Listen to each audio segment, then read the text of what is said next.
유월절을 맞이하여 타국에 살고 있던 유대인뿐만이 아니라 유대교로 개종을 한 사람들도 절기를 지키기 위해서 예루살렘에 왔음을 20절 말씀을 통해서 알 수 있습니다.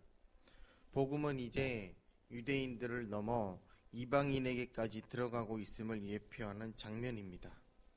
구약의 하나님을 믿고 율법을 지키며 살고 있었던 사람들은 유월절에 예루살렘에 왔다가 예수님의 소문을 듣고 직접 예수님을 만나기를 소원합니다.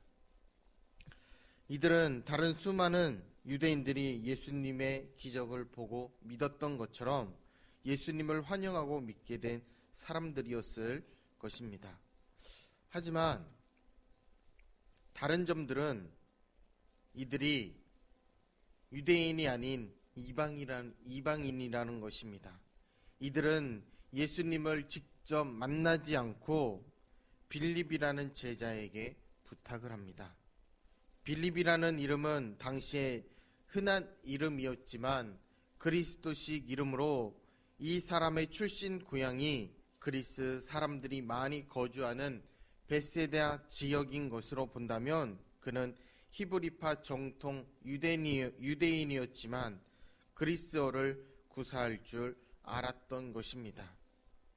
그는 개종자들의 부탁을 들었지만 곧바로 예수님에게 가서 알리지 않았고 사도 중에 한 명이며 본문의 저자인 사도 요한의 형인 안드레에게 알리는 것을 볼 수 있습니다. 오병이어의 기적에서도 보면 예수님과 함께 빌립과 안드레가 등장하는 것을 보게 되는데 이 둘은 가깝게 지내는 친구와 같은 사이임을 또한 알 수 있습니다.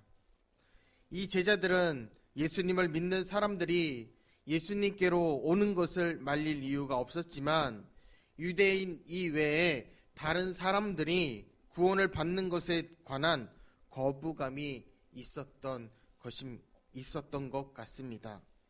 특별히 정통 유대인이었던 예수님의 제자들에게는 더 당황스러운 일이었을 것입니다. 이후에 예수님께서 승천하시고 사도들을 중심으로 초대교회가 탄생하고 복음이 전파되면서부터 이방인의 구원의 문제는 가장 큰 갈등을 불러일으킨 문제였습니다. 그렇기 때문에 문제의 핵심은 유대인들의 구원관에 있으며 예수님을 믿게 된 유대인들은 여전히 구원을 받기 위해서는 할례를 하여야 한다고 주장하였던 것으로서 유대인들은 태어나면서부터 할례를 받았지만 이방인들은 성인이 되어서 개종한 사람들이기에 할례를 하지 않았습니다.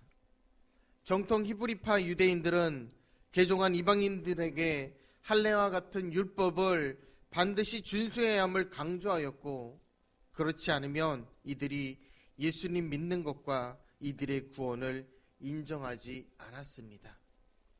그렇기 때문에 사도행전 15장을 보면 초대교회에서 이러한 문제들이 많은 충돌과 논쟁을 일으켰음을 알 수 있고 이 문제로 인하여 예루살렘에서 회의가 열릴 정도였습니다. 이 회의에서 사도 베드로는 자신의 경험을 이야기하는데 로마 백부장이었던 고넬료와의 만남에 관한 것이었고 베드로는 꿈에서 율법의 음식법에 먹지 말라고 그만 동물들을 먹으라는 꿈을 3번 꾸고 난 다음 성령의 강권적인 인도하심으로 이방인이었던 고넬료의 집에 가게 되었다고 했습니다. 그리고 거기에서 베드로가 예수님의 복음에 대하여 설교하였을 때 모두가 이방인이었던 그 집안 모든 사람들에게 성령이 임하는 것을 경험했습니다. 베드로는 이방인에게도 성령이 임하는 것을 보고 충격을 받았고 베드로는 그들에게 세례를 주었습니다. 예루살렘 회의에서 베드로는 자신의 이와 같은 경험을 말해주면서 이방인들이나 유대인이나 할 것 없이 할례나 율법이 아니라 동일하게 주 예수님의 은혜로 구원받았다고 말하였습니다. 이어서 바울과 바나바는 선교 여행 동안 이방인들이 성령을 받고 회복되는 역사에 대한 경험을 말하였습니다. 마지막으로 예수님의 친동생이며 야고보서의 저자인 야고보가 구약의 아모스 9장 말씀을 통해 이방인이 구원받게 되는 것은 이미 예언된 하나님의 뜻임을 분명히 하였고, 이 회의 이후로는 이방인이든 유대인이든 모두가 다 할례나 율법이 아니라 오직 예수님의 은혜로 구원받는다는 것을 인정하고 이방인 선교에 박차를 가하게 됩니다.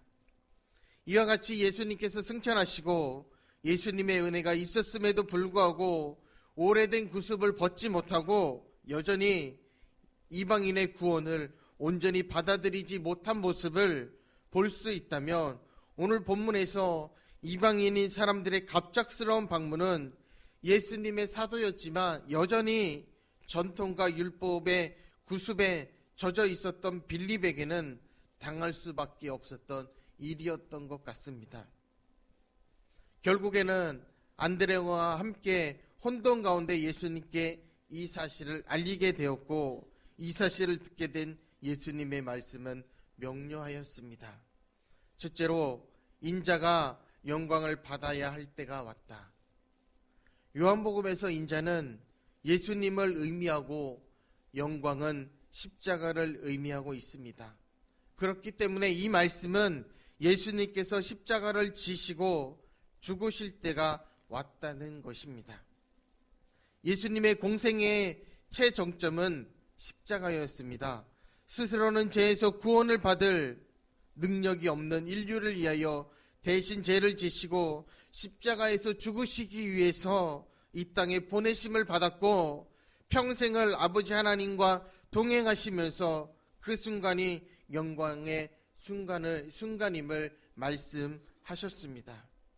그리고 이러한 예수님의 십자가는 유대인뿐만이 아니라 이방인을 포함한 모든 인류가 예수님의 십자가의 은혜로 구원받게 하시려는 하나님의 구원의 계획임을 성경 전체는 증거하고 있습니다.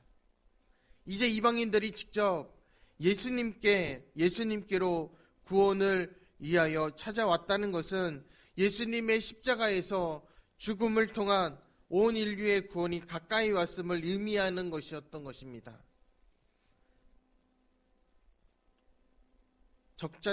적잖게 당황한 빌립과 안드레에게 예수님께서는 십자가의 의미를 자세히 말씀해 주십니다.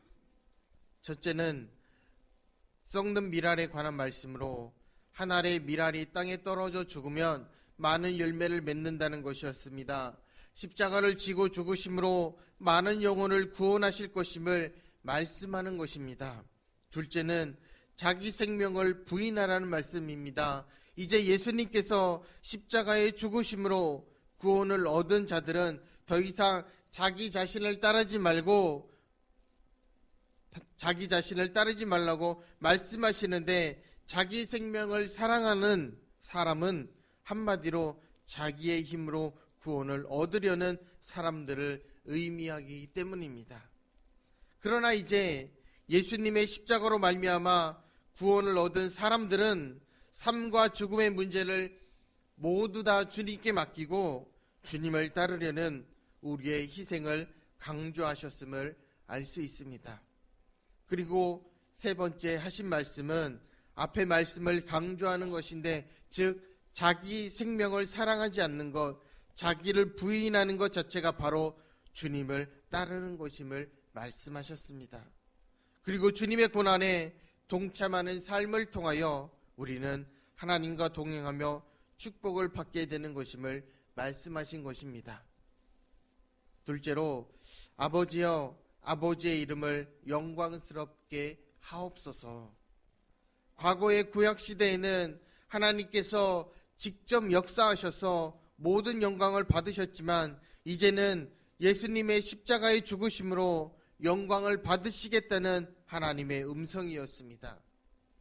29절의 말씀을 보면 이것은 실제로 소리가 임하였음을 알 수 있는데, 어느 누구도 알아듣지 못하였습니다.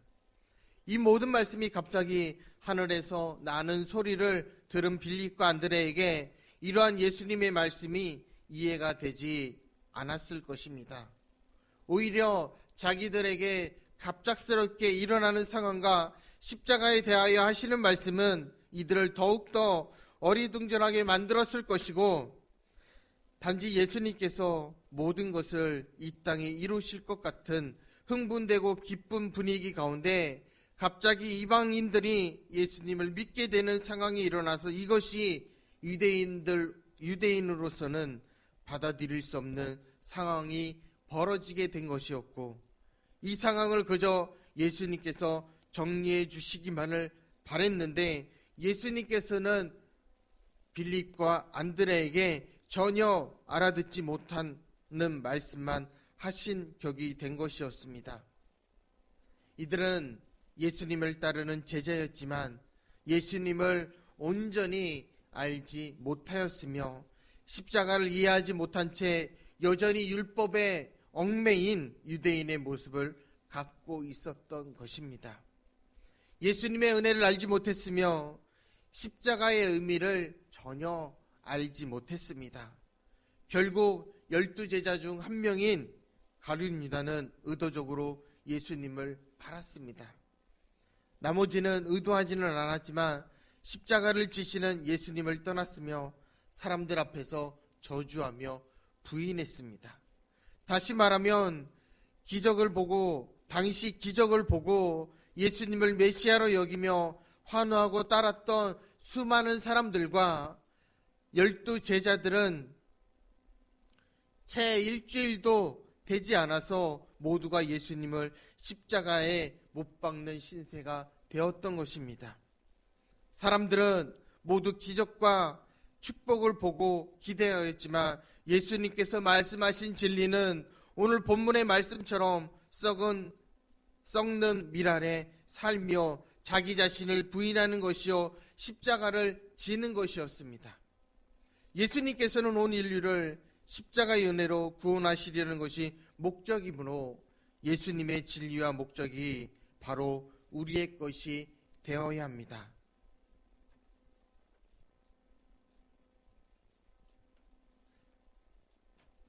성도님들의 신앙의 목적이 내가, 내 가족이, 내 교회가 잘 되고 기적이 일어나고 축복이 일어나는 것에만 관심이 있다면 이것은 전적으로 예수님의 진리를 잘못 알고 있는 것입니다. 우리는 예수님처럼 희생하는 삶을 살아야 합니다. 즉 우리는 썩는 밀알이 되고 자기 자신을 부인하고 주님과 같이 자신의 십자가를 지는 삶을 통하여 주님의 고통에 동참하는 삶을 살아야 합니다. 기적을 보고 예수님을 메시아로 믿고 있는 빌립과 안드레에게는 이방인의 구원을 이루는 세계 선교의 관심의 대상이 아니었습니다. 그러나 이제 예수님의 십자가의 은혜를 경험한 사람들에게는 분명 기적과 축복이 아니라 십자가가 목표가 되어야 합니다. 십자가를 지는 것이 우리에게 영광이므로 이 십자가를 위해서 힘차게 달려가시기 바랍니다. 사도 바울 역시 예수님처럼 이 땅에서의 영화가 아니라 영광으로 다가올 영생만을 바라보고 그것을 표대 삼아서 달려갔습니다. 예수님의 모든 말씀은 이들이 오순절날 성령의 세례를 받은 후 믿음의 공동체 안에서 결단하였을 때 드디어 열매를 맺을 수 있었습니다. 성령의 역사를 통하여 십자가 앞에서 내가 죄인임을 깨달았을 때 진정으로 주님처럼 썩는 밀알의 삶, 자기 자신을 부인하는 삶을 살 수 있습니다. 주님의 은혜로 구원받은 죄인임을 깨닫고 주님의 사랑 안에서 매일 성장하며 하나님께 영광 돌리며 나아가는 우리 청신제일교회 모든 성도님들이 되시길 주님의 이름으로 축복합니다.